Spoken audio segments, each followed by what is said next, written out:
Today, our mission is to really explore Emperor Haile Selassie's pivotal 1963 towards African unity speech. Yeah, we're pulling from original summit transcripts, historical analyses, and some surprising cultural artifacts, actually. You're right, to figure out how this one address changed a continent and why the man who gave it remains so deeply controversial. So, okay, let's unpack this. Let's do it. Picture it.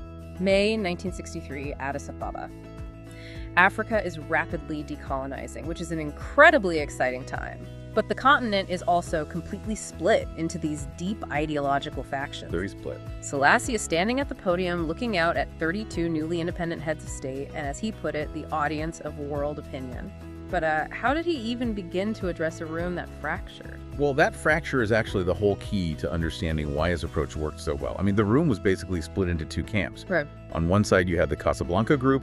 They were led by figures like Ghana's Kwame Nkrumah. Right, the more radical wing. Exactly. They were essentially demanding an immediate United States of Africa, meaning, erasing national borders overnight to form this massive federation. Wow. Just instantly. Yes. And on the other side, you had the Monrovia bloc.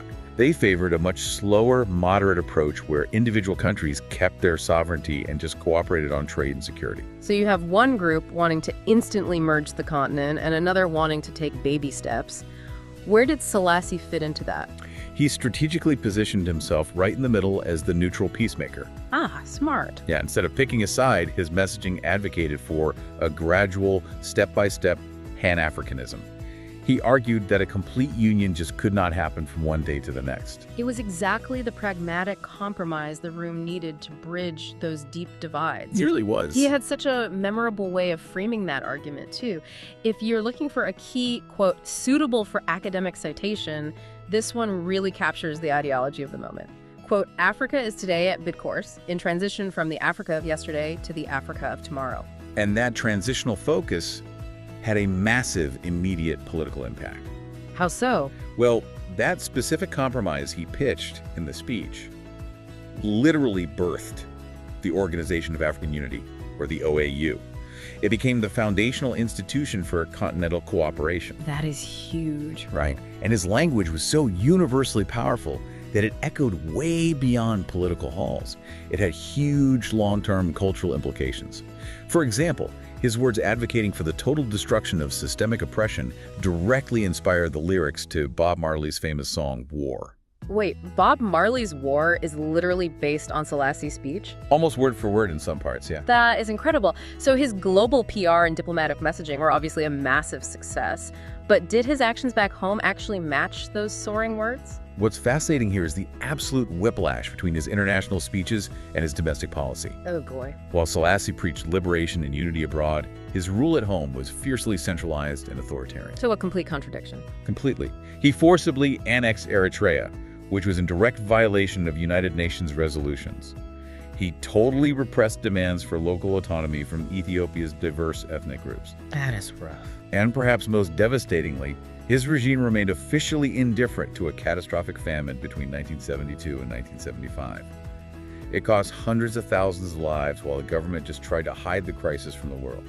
It is so hard to reconcile the visionary who united a continent with the autocrat who ignored his own starving people. It really is. And that tension is not just a thing of the past. It brings us right into the present day because his legacy is still sparking intense debate. You can see that playing out at the African Union headquarters in Addis Ababa right now. In 2019, after an 8-year-long controversy, a new statue of Selassie was erected on the grounds. I imagine that did not go over well with everyone. Definitely not. Yeah. While some leaders celebrated his Pan-African vision and his founding role in the Union, the statue sparked fierce criticism across civil society groups. I can see why. For many Ethiopians and human rights advocates, they simply could not look past his grim domestic realities to celebrate the international icon. It perfectly illustrates the classic paradox of the statesman. A hero on the global stage, but an autocrat in his own backyard. Perfectly said.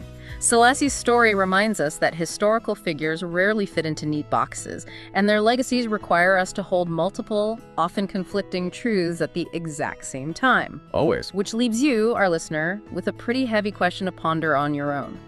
When a political figure's inspiring words help unite an entire continent, but mask the suppression of their own citizens, does the triumph of their global legacy ultimately outweigh the failures of their governance?